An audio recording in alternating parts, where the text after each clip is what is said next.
আজকের মুভি এক্সপ্লেনটি শুরু করার আগে তোমাদের কাছে আমার অনুরোধ, যদি হাতে কোনো কাজ থাকে তাহলে সব কিছু বাদ দিয়ে নড়ে চড়ে বসো আজকের মুভি এক্সপ্লেনটি দেখার জন্য। কারণ এটাই এমন এক মুভি এক্সপ্লেন হতে চলেছে যাকে বলা হয় ভায়োলেন্সের বাপ। ভারতের ফিল্ম হিস্ট্রিতে এরকম ভায়োলেন্স আর অ্যাকশনে ভরপুর মুভি জুড়ে মেলা ভার। বলছিলাম 2024 সালে রিলিজ হওয়া মুভি যার নাম আমার দেখা one of the most action আর ফাইটিংয়ে ভরপুর একটা মুভি। তাই দয়া করে ভিডিওটি না টেনে শেষ পর্যন্ত দেখার জন্য অনুরোধ জানাচ্ছি, তাহলে তুমিও বুঝতে পারবে আসলে এটা কি এক মাস্টারপিস বানিয়েছে। একবার দেখা শুরু করলে সময় কোন দিক থেকে চলে যাবে তুমিও টের পাবে না। তাই অনুরোধ রইল এই মুভির এক্সপ্লেনটি দেখার পরে একবার হলেও এই মুভিটি তোমরা দেখে নেও। ভায়োলেন্স আর অ্যাকশন কত প্রকার আর কী আর একজন ওয়ান ম্যান আর্মি তার পরিবারের হত্যার প্রতিশোধ নিতে কী পরিমাণ ভায়োলেন্স হতে পারে তা সবই রয়েছে আজকের ভিডিওতে। তাহলে চলো আর কথা না বাড়ে একটি সাবস্ক্রাইব করতে শুরু করি আজকের মুভি এক্সপ্লেনেশন। মুভি শুরুতেই আমাদের দেখানো হয় একটি বিধ্বস্ত পরিবারকে, যেখানে দেশের কুখ্যাত কষাতার লোকজন নিয়ে এই পরিবারের প্রত্যেকটি মানুষকে ধরে এনে একে মেরে ফেলেছে। কেউ বা গুলি করে, কেউ বা মুখের মধ্যে হাত ঢুকে সম্পূর্ণ মুখটা ছিঁড়ে ফেলেছে। এমনকি সেই ভাষায় ছোট ছোট বাচ্চাদেরও এরা ছেড়ে দেয়নি। কাউকে উপর থেকে ফেলে দিয়ে, কাউকে বা ফাঁসিতে ঝুলিয়ে খুবই নির্মমভাবে পুরো পরিবারকে তারা শেষ করে দিয়েছে।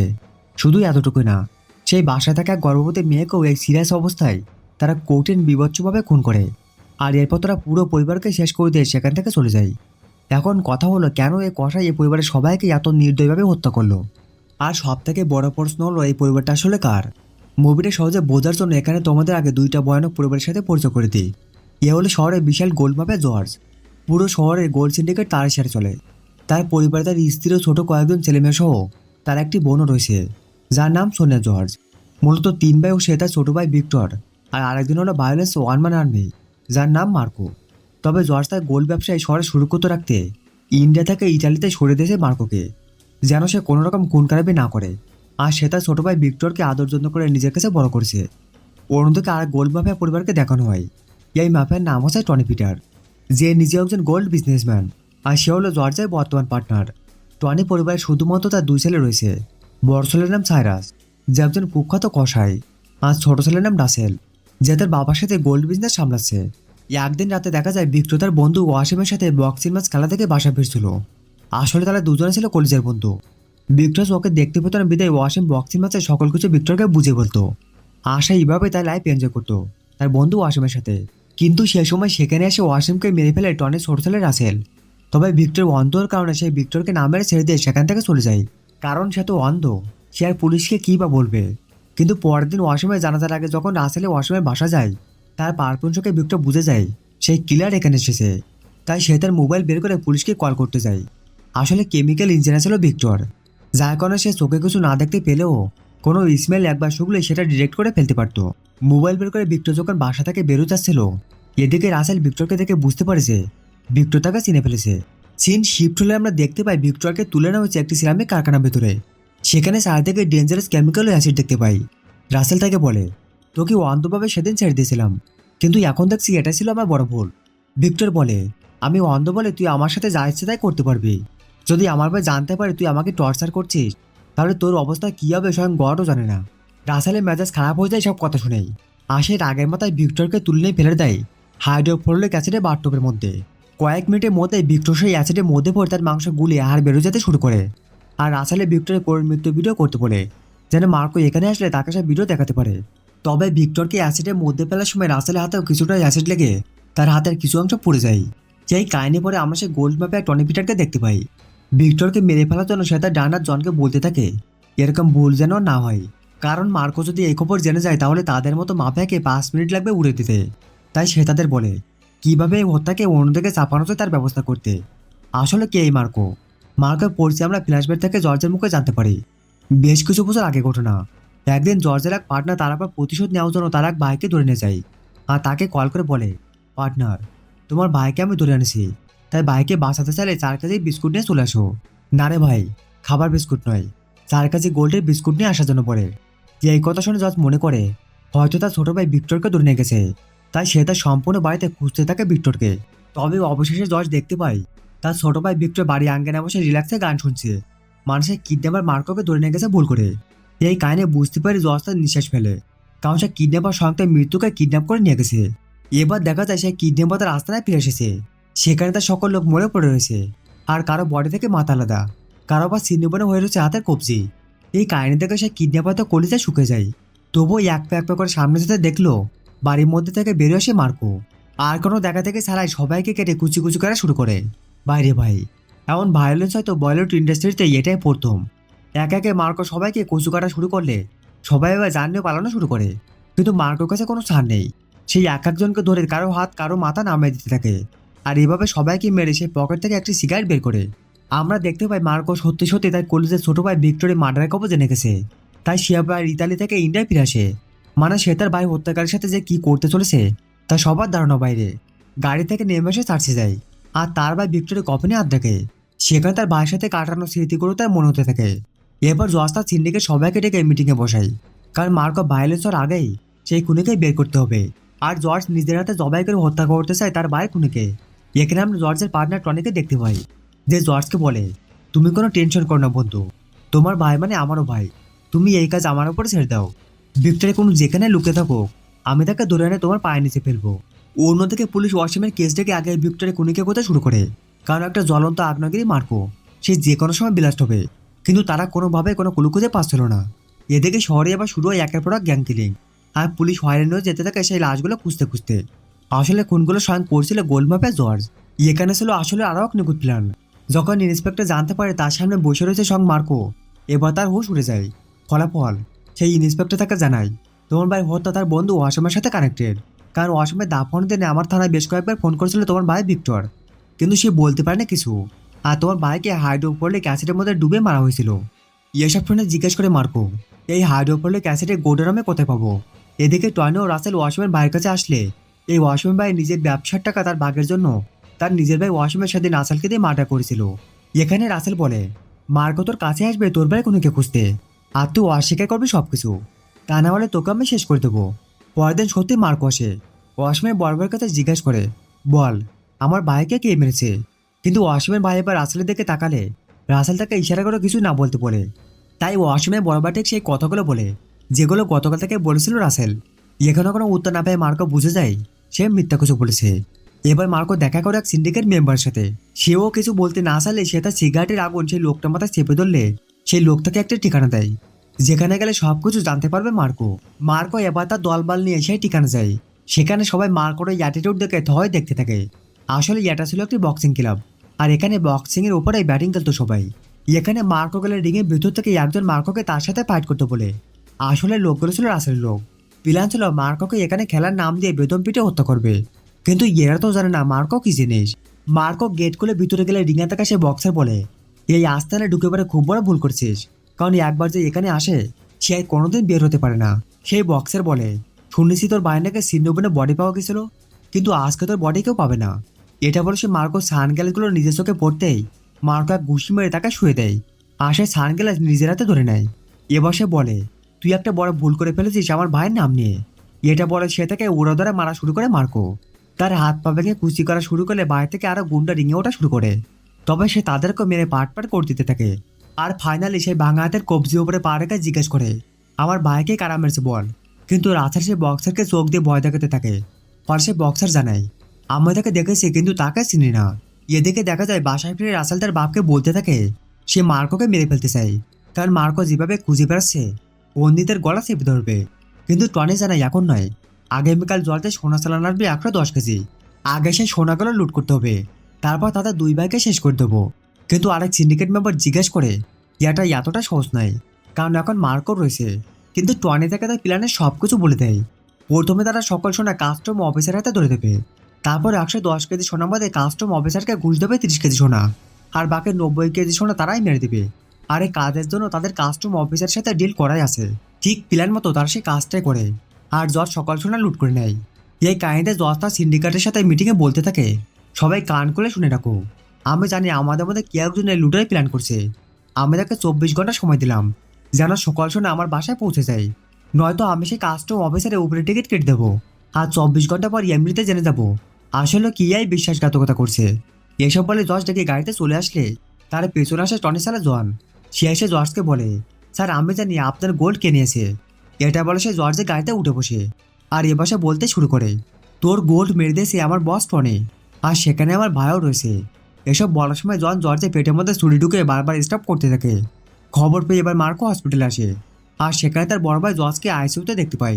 এক বাইকে হারে এখন সে অন্য বাইকেও হারতে বসেছে। চোখের সামনে সেখানে আমরা টনিকে দেখতে পাই, আর সে কঠিনা কমিনে করে মার্কোকে বলে, যারা এই কাজ করছে তাদের আমি কেটে ফেলবো। সে শুধু আমার পার্টনার নয়, আমার বড় ভাইয়ের মতো। এসব বলে টনি সেখান থেকে চলে যায়। গাড়িতে এসে টনি তার ছেলে জনকে মারতে থাকে। টনি জানাই, শালা কিভাবে মেরেছিস, এখনো সে বেঁচে রয়েছে। ডাক্তার বলেছে 2-3 দিন পরে তার জ্ঞান ফিরবে। তোকে আমি এখন কিভাবে বাঁচাবো? তাড়াতাড়ি আন্ডারগ্রাউন্ড হয়েছে শহর থেকে। যতদিন আমি না ডাকবো তোর এই মুখ আমাকে দেখাবি না। জজ কল করে মার্কো কাছে, আর তাকে বলে ওয়াসিমকে যারা মেরেছিল তারাই আমার ভাইকে মেরেছে, আর তার হাত অ্যাসিডে পুড়ে যাওয়ার একটি দাগ রয়েছে। আর এই লোকটার কেউ নয়, বরং টনের ছোট ছেলে রাসেল। মজার ব্যাপার হচ্ছে মার্কো এই কথাগুলো রাসেলের সাথে বসে একই গাড়িতে লাউড স্পিকার দিয়ে শুনছিল। মার্কো কিছু করার আগে মার্কো গলায় দড়ি দিয়ে পেঁচে ধরে পেছন থেকে। আর রাসেল সেই ভিডিও মার্কোকে দেখানো শুরু করে যে কিভাবে তার ভাই ভিক্টরকে তারা অ্যাসিডের মধ্যে ফেলে মেরে ফেলেছিল। এবার মার্কোকে নামে তার জন্য একটি কবর করা শুরু করে, আর রাসেল একটি চাকু এনে মার্কো গাড়ির মধ্যে ঢুকে দেয়। এরপর চাকু নিয়ে আসে মার্কো গলা কাছে। কিন্তু তারা তো জানে না মার্কো কি এক ভয়ানক জিনিস। তার চোখে কোনো ভয় না দেখে জিজ্ঞাসা করে, তুই আসলে কিসে ভয় পাস রে? তার সাথে থাকা তার ভাই ম্যানেজারকে ধরে আনে, আর চেঞ্জ দিয়ে তার এক হাত নামিয়ে দেয়। এবার রাসেল তা চালাতে অর্ডার দেয় মার্কোর নাম চিরতরে মুছে ফেলার জন্য। জন যে মার্কো গলে তার হাত কামড়ে দিয়ে সে শুনে নিজের মুখের মধ্যে ধরে নিয়ে ওই লোকে গলার মধ্যে ঢুকে দেয়। আরও একজন তাকে মারতে আসলে সে তার কান ছিঁড়ে নেয়। আরও একজন তাকে মারতে আসলে এরপর তার গলার মধ্যে সে চাকু বের করে নিয়ে ওই চাকু দিয়ে সবাইকে কেটে ফেলা শুরু করে। এই হাত পাতে অবস্থায় সে মাত্র মুখে চাকু নিয়ে সবাইকে মেরে পাট পাট করে দিতে থাকে। আর রাসেলকে নাম মেরে ছেড়ে দেয়। আর তাকে ছেড়ে দিয়ে সে খুঁজে বের করে টনি সেই স্যালা জনকে, যে তার ভাই জর্জকে চাকু মেরেছিল। আর তাকে একটি কন্টেনের মধ্যে বেঁধে জিজ্ঞাসা করে, বল তোর বস টনিকে কোথায় পাবো? জন কিছু না বলার কারণে সে কন্টেনের মধ্যে নাইট্রোজেন গ্যাস অন করে দেয়। আর তাকে একটি মোবাইল দিয়ে বলে, 30 মিনিট সময় দিলাম, এর মধ্যে আমাকে তার বসের লোকেশন জানাবে, নয়তো তোকে এই কন্টেনের মধ্যেই মরতে হবে। গ্যাস ছড়িয়ে পড়া শুরু করলে জন মার্কোকে কল করে তার বস টনির লোকেশন বলে দেয়। কিন্তু ততক্ষণে অনেক দেরি হয়ে গেছে। সাথে সাথে বিশাল এক বিস্ফোরণে কন্টেন উড়ে যায়। সেই সাথে জনের বডি ছিন্নভিন্ন হয়ে যায়। লোকেশন পেয়ে মার্কো সেদিকে গাড়ি ঘুরে যাওয়া শুরু করে। রাসেল বলে, কি রে, এতদিন তো শুনেছিলাম তুই নাকি ভায়োলেন্সের বাপ। আজকে নিজেকে বাঁচাতে এত ভয়, যার কারণে নিজের ভাই গোল চুরি করে এনেছিস আমার জন্য। কিন্তু রাসেল যখন সেই ব্রিফকেস খোলে সে দেখতে পায় সেই ব্রিফকেসের মধ্যে ছিল তার বাপ টনির কাটা হাত। আসলে তখন মার্কোকে দম করার সময় টনি তার এই হাতটি খুব ব্যবহার করছিল, যার কারণে সেই হাতটি কেটে ফেলে। বাইরে কি মারাত্মক লেভেলে অ্যাটিটিউড। মার্কো বলতে থাকে, তোর বাপের হাত কেটেছে 20 মিনিট হলো, তাই এখনো সময় আছে, এই হাতটা নিয়ে যা, তোর বাপের হাতে লাগিয়ে নে, নয়তো তোর বাপ তো পঙ্গু হয়ে যাবে, আর সবাই তোকে ল্যাংড়া ছেলে বলবে। তাই চুপচাপ ইশাকে ছেড়ে দে, আর তোর বাপের লোকেশন জেনে নে। বাপকে বাঁচাতে রাসেল ইশাকে ছেড়ে দেয়, আর তার বাপের লোকেশন জেনে নিয়ে দ্রুত সেদিকে যেতে শুরু করে রাসেল। সেখানে যাই দেখতে পাই এক মারাত্মক ফাঁদের মধ্যে মার্কো তার বাপ টনিকে বেঁধে রেখেছে। সেখানে তার কাটা হাত থেকে তখনও ব্লিডিং হচ্ছিল, মানে তারা যত লেট করবে টনি ব্লিডিং হয়ে মারা যাবে। তারা দরজায় হাত দিতে গেলে সেখানে সেট করে রাইফেল থেকে ফায়ার হবে, আর সেই হাতে মাথায় উপরে রাখা অ্যাসিড এসে পড়বে টনি মাথায়। ফলে তারা জানালা ভেঙে ভেতর আসে। তবে তারা বুঝতে পারছিল না যে কিভাবে আগে কণ্ঠ সরাবে।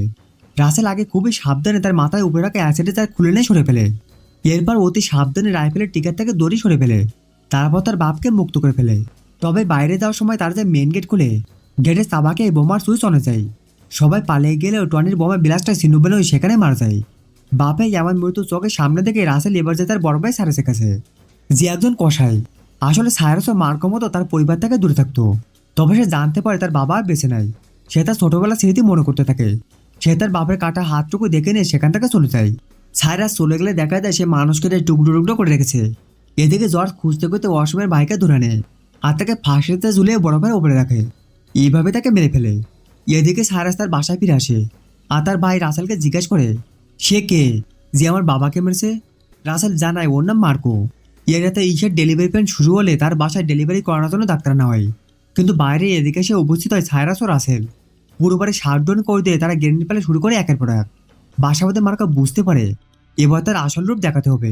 সে বাসার মহিলার বাচ্চাদের একটি সেফ জায়গায় রেখে বাইরে বেরিয়ে যায়, আর ভেতরে জর্জ একাই সবাইকে মেরে পাট পাট করে দিতে থাকে। বাইরে মার্কো এসে সবাইকে মেরে সইতে শুরু করে। সে তাদের গান আর রাইফেল তুলে নিয়ে উড়ে ধরা ফায়ার করে, আর তাদের কিল করা শুরু করে। কিন্তু এদিকে অন্য একটু দল বাসার ভিতরে ঢুকে যায়, আর বাসার মহিলা ও বাচ্চাদের হোস্টেজ করে নেয়। আর সায়রাত এসে জর্জকে ধরে নেয়। সে তার চাকু বের করে আস্তে করে জর্জের গলা ফাঁসিতে দিয়ে সেখানে মেরতে থাকে। অন্যদিকে রাসেল বাসার ভেতরে ঢুকে সামনে যাকে পায় তাকে হত্যা করা শুরু করে। সে কোনো বাচ্চা বা ছোট বড় দেখে না, পাইকারিভাবে মারা শুরু করে। বাইরে সবাইকে মারতে মারতে সাইরাসের সামনে মার কচে পড়ে। তবে এবার সাইরাসের ছুরি মার্কোর বুকের মধ্যে ঢুকে দেয়। তবে মার্কো সেই চাকু বের করে নেয়। কিন্তু এখানে মার্কো সাইরাসের সাথে পেরে উঠছিল না। সাইরাস তাকে মেরে বেঁধে ফেলে। আর এদিকে রাসেল মার্কোর সামনে তার ছোট ছোট ভাতিজাকে গ্যাসের সিলিন্ডার দিয়ে থেতলিয়ে হত্যা করে। এরপর রাসেল গুলি করে মেরে ফেলে মার্কোর ভাবিকে।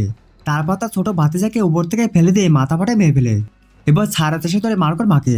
সাইরাস তার দুই হাত মার্কোর মায়ের মুখের মধ্যে ঢুকে দেয় আর দুই দিক থেকে টেনে মুখটাই ছিঁড়ে ফেলে। এবার তাকে খুব খারাপভাবে হত্যা করে। উভয় থেকে ধরে নেয় মার্কোর বোন সোনিয়াকে। আর সাইরাস এসে তার গলার উপরে পা দিয়ে চেপে ধরে। কিন্তু ঠিক ওই সময় তারা শুনতে পায় উপরে করে আরো একজন রয়েছে। তাই সে উপরে করে গেলে ভিক্টরের প্রেগনেন্ট গার্লফ্রেন্ড ঈশাকে গুরুতর অবস্থায় দেখতে পাই। সে আগে সে ডক্টরদের মেরে দেয়। এরপর সে ঈশার পেটে এক চাপ দিয়ে বাচ্চা বের করে নেয়।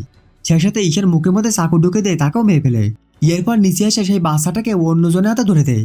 তারপর সোনাকে গাড়ির মধ্যে রড ঢুকে দিয়ে মেরে ফেলে থাকে। এখন এই পুরো পরিবারের মধ্যে মাত্র দুজনে বেঁচে রয়েছে। এখন মার্কো আর দ্বিতীয়জন হলো সদ্য জন্মনেতার ভাতিজা। সোনিয়াকে মেরে সারাতে সে মার্কো সামনে বসে। সে একটি সিগারেট জ্বেলে মার্কোকে বলে, শুনেছিলাম তুই নাকি জ্বলন্ত আগ্নেয়গিরি। তুই যদি জ্বলন্ত আগ্নেয়গিরি হোস তবে আমি হলাম ফুটন্ত লাভা। চাইলে তোকে আমি এখানে পুঁতে দিতে পারি। কিন্তু আমি তোকে জান ভিক্ষা দিয়ে গেলাম যে তুই বুঝতে পারিস আপনজন হারানোর কষ্ট কতটা। বলে সারা সেখান থেকে চলে যায়। এবার দেখা যায় মার্কো সম্পূর্ণ পরিবারকে একদম শেষ করে দিয়েছে সাইরাস। কিন্তু সে তো জানে না তার জন্য কি অপেক্ষা করছে। সাইরাস চলে গেলে মার্কো তার হাত ছাড়ে নিয়ে বাথ জমে যায় আর ট্রিমার দিয়ে তার চুল কেটে নেয়। এরপর নিজের কেটে যাওয়া বুকের মাংস সেলাই করে নেয় নিজেই। লম্বা একটা শাওয়ার শেষ করে পুরো ফ্রেশ হয়ে শুটবুট পরে রেডি হয়। তারপর সে তাতে পূর্বপুরুষদের প্যান্টে পারফিউম লাগে চলে যায় সারাসে আসতে নাই। বিশ্বাস করো এখানে যে অ্যাটিটিউড বিজিএম ছিল রে ভাই, পুরাই মাথা নষ্ট। তোমরা একবার হলেও এই মুভিটা দেখে নিও। সাইরাস মার্কোকে থেকে বলে, আজ থেকে 2 মাস আগে এই অ্যাসিডের মধ্যে তোর ভাইকে পুড়িয়ে মেরেছিলাম। আজকে তোকেও এখানে মারবো। এটা বলে সে উপর থেকে চাপাতির বক্স ফেলে দিলে নিজে থেকে সবাই এসে চাপাতিগুলো তুলে নিতে থাকে। সাইরাস সবাইকে বলে কুপিয়ে শেষ করে দে শালাকে। কিন্তু মার্কো দৌড়ে এসে ঘাড়ে উপর দিয়ে সাইরাসের কাঁধে উঠে যায় আর সরাসরি ছুরি ঢুকে দেয় সাইরাসের বুকের মধ্যে।